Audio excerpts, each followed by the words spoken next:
Buenos días, soy Francesca Varamo. En esta presentación sobre la ironía realizada a partir de un trabajo hecho con Braulio Tresguerres Grima y Santiago Valencia Arteaga, voy a hablar sobre la ironía a partir de su definición, los diferentes tipos de ironía, su literatura, para acabar con los apartados de cómo captar la ironía y la traducción. A ver, en primer lugar, la palabra ironía tiene su origen en el término griego ironeia, que significa disimulo o ignorancia fingida, por lo cual con ironía se entiende un mecanismo mediante el cual damos a entender lo contrario de lo que realmente queremos decir. Desde un punto de vista histórico, la ironía fue una de las primeras fórmulas utilizadas por Sócrates en su método dialéctico, que consta de dos partes, la ironía y la magnética. Con respecto a la ironía socrática, su objetivo principal es lo de reconocer, a través del análisis práctico de definiciones concretas, nuestra ignorancia, nuestro desconocimiento sobre la definición que estamos buscando. Y es solo reconociendo nuestra ignorancia, y aquí es donde está la ironía, que podemos llegar a la verdad. De ahí deriva también la famosa frase de Sócrates, solo sé que no sé nada, es decir, que él se esconde en ese no saber para dejar al otro ante su propia perplejidad. Además de la ironía socrática, también podemos distinguir entre ironía cómica, es decir, un tipo de ironía presente en las obras de carácter burlesco en las que el autor presenta una crítica a la sociedad con tintes graciosos y bufones. Y también la ironía trágica o dramática, más típica del teatro, y trata de una situación paradójica a la que se enfrenta uno de los personajes en la acción dramática, pero sin saberlo, lo cual suma también intensidad dramática a la obra, mientras que el público sí que es consciente de la situación en la que se encuentra dicho personaje. Un ejemplo de ironía trágica lo encontramos en el Edipo Rey, donde ésta se ve reflejada tras el hecho de que Edipo había prometido una vida miserable para el asesino de Laio, pero sin saber que en realidad había sido él a matar a Laio. Por lo tanto, resulta irónico ya que el público sí que es consciente de esta situación, mientras que Edipo la ignoraba por completo y al final tuvo que sufrir él las consecuencias. Siempre desde un punto de vista histórico, la ironía fue estudiada también por Quintiliano, ya que según él esta es definida y caracterizada como tal por la forma de decir, es decir, que tiene una forma algo particular y distinta de los procedimientos expresivos convencionales, ya sean lingüísticos o no. Y siempre según Quintiliano, la ironía puede diferenciarse gracias a la actitud del emisor, la naturaleza del tema y su forma de expresión. Por último, en la actualidad, la ironía es definida por la RAE como una burla fina y disimulada, y también como una figura retórica mediante la cual se expresa lo contrario de lo que realmente se quiere decir. Sin embargo, al analizar la ironía, esta tiene más de broma que de burla, ya que en ocasiones es incentivo de conocimiento y de descubrimiento, mientras que la burla es más hiriente y aniquiladora, aunque ambas tienen en común el hecho de que el ironizador se sitúa por encima del objeto de su acción. En su apreciación como figura retórica podemos diferenciar 7 tipos de ironía. Antífrasis, dar a algo o a alguien una cualidad, un adjetivo o un nombre que indique cualidades contrarias. Por ejemplo, llamar peludo a un calvo. Asteísmo, fingir que se vitupera para alabar con más finura, como cuando se le dice a un viajero a usted le falta mundo. Carientismo, usar expresiones que suenan verdaderas o serias para en realidad burlarse. Por ejemplo, cuando se le dice a alguien nunca oí algo tan certero, cuando en realidad ha dicho una estupidez. Clenasmo, atribuir a alguien las buenas cualidades que nos convienen y a nosotros sus malas cualidades. Por ejemplo, cuando se dice a alguien tu vigoroso estado atlético contrasta con mi débil figura.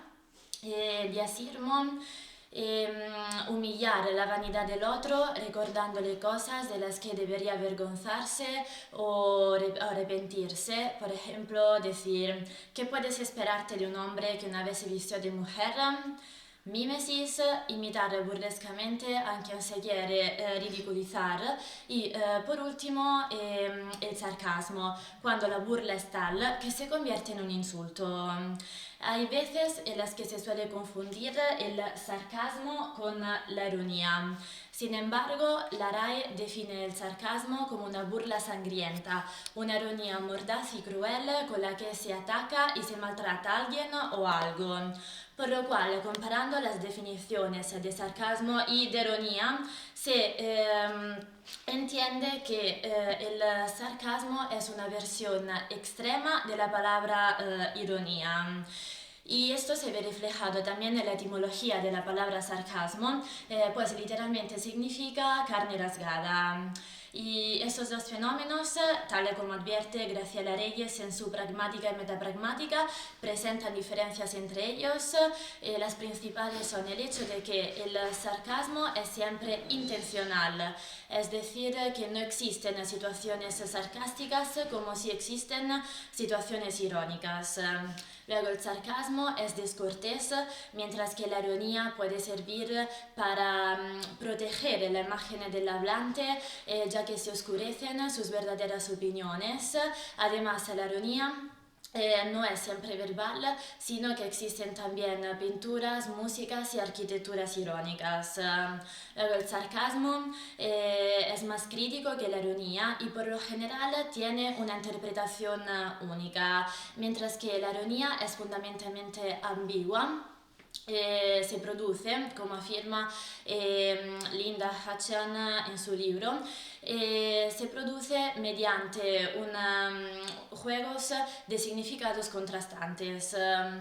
Rara vez con un solo significado y rara vez que ese significado sea el mismo para todos los intérpretes.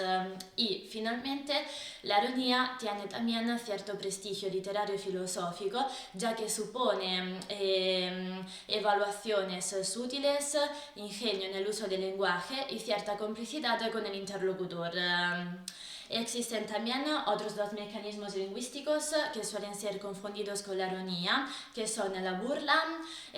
Como he dicho previamente, la burla es más hiriente y aniquiladora y además en la burla se intenta rebajar demasiado o incluso eliminar a su objeto, mientras que la ironía es más fina, más aspectual y estilista y opera sobre la realidad, pero siempre acompañada de humor, mientras que la burla ataca determinados núcleos de la realidad y por lo tanto se complementa más con el sarcasmo.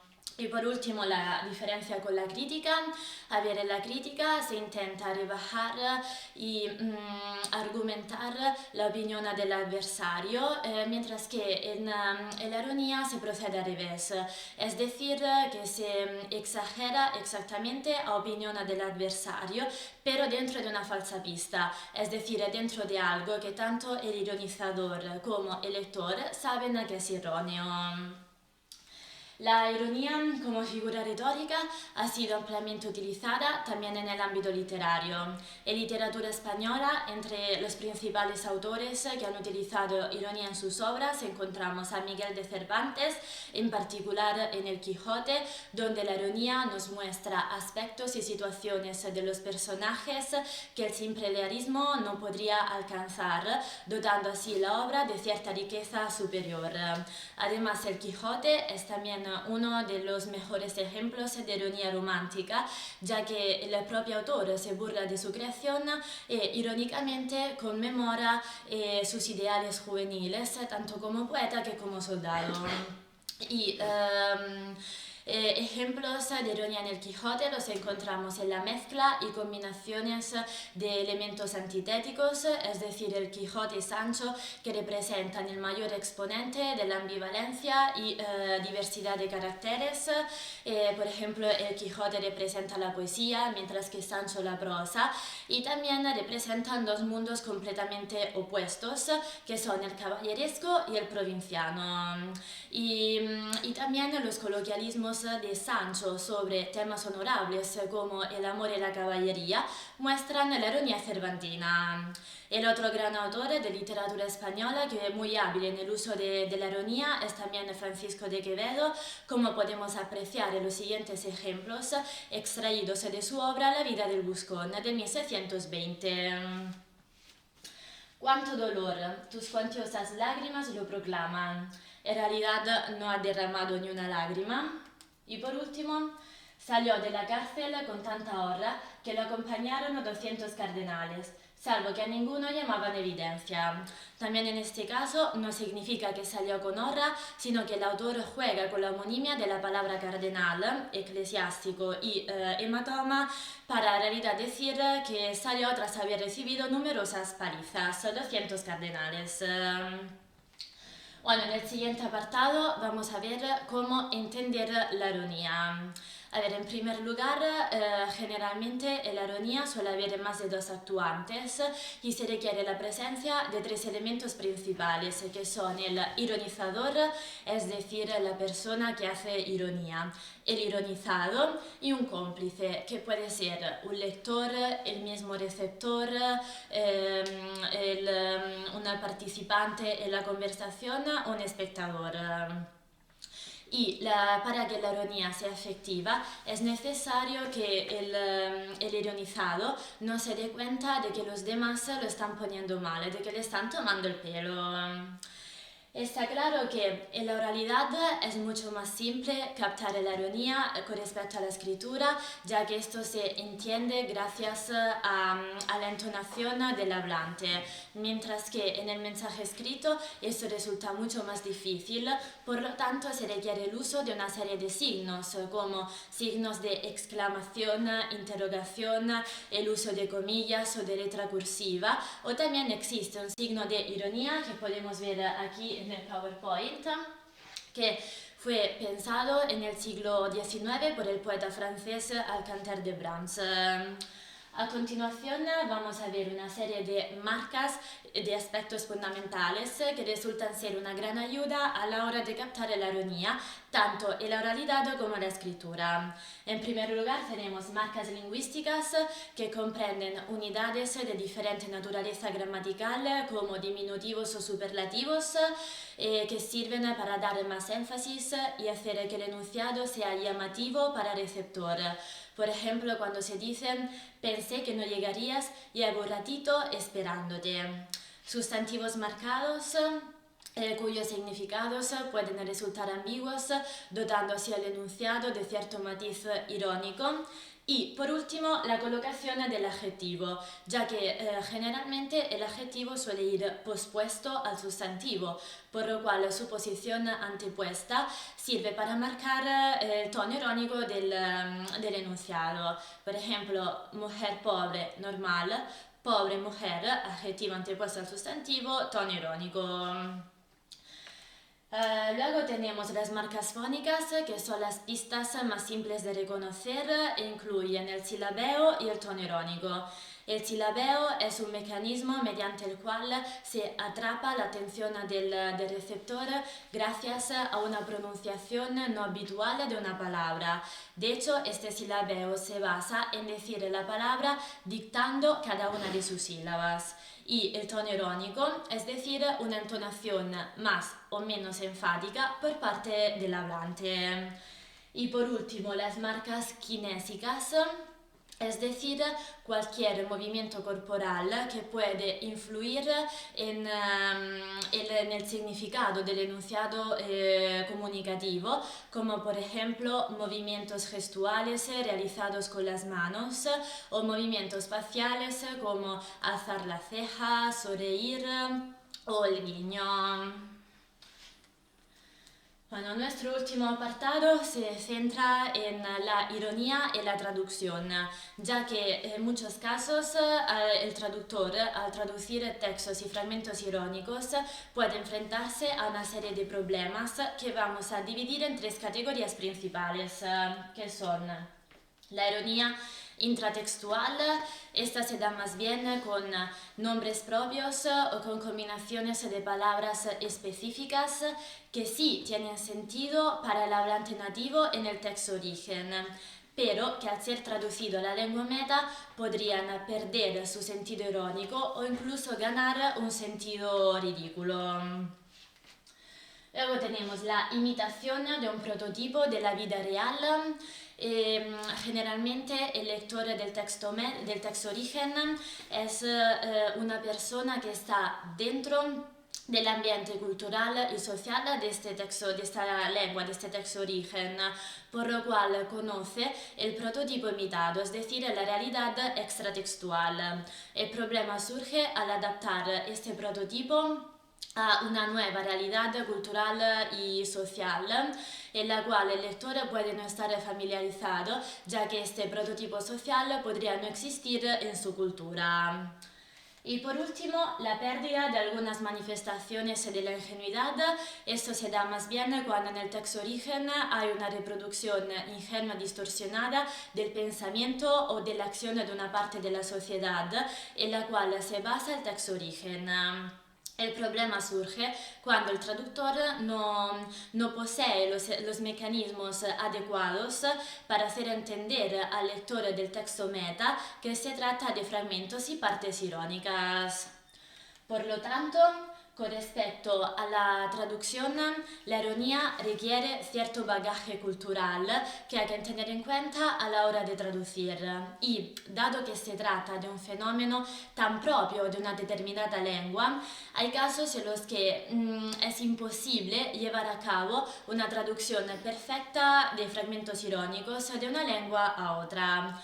Por ejemplo, los intentos de realizar una traducción literal de partes irónicas suele llevar a menudo a casos de incoherencia en la traducción al texto meta. Todo esto muestra la complejidad de este fenómeno para su interpretación. Es decir, que incluso dentro de la lengua origen puede haber hablantes nativos que no consigan comprender en absoluto una ironía. Entonces el problema parece consistir no tanto en si la ironía es traducible o no, sino hasta qué punto es interpretable e identificable dentro de la lengua origen para luego ser transmitida a la lengua meta. En conclusión, podemos decir que la mayoría de los problemas del estudio traductológico de la ironía se deben al hecho de que no existe un único prototipo de ironía, sino que esta varía desde las bromas más simples hasta los disfraces literarios y filosóficos más complejos. Y por otra parte también el traductor, al traducir textos y enunciados irónicos, a menudo se enfrenta al problema de que muchas veces la ironía se encuentra arraigada a valores socioculturales de la lengua de origen, y estos valores socioculturales pueden no existir en la lengua meta, por lo cual se presenta su dificultad o incluso imposibilidad de ser traducido. Y así es como termina mi presentación. Espero que les haya gustado y muchas gracias por vuestra atención.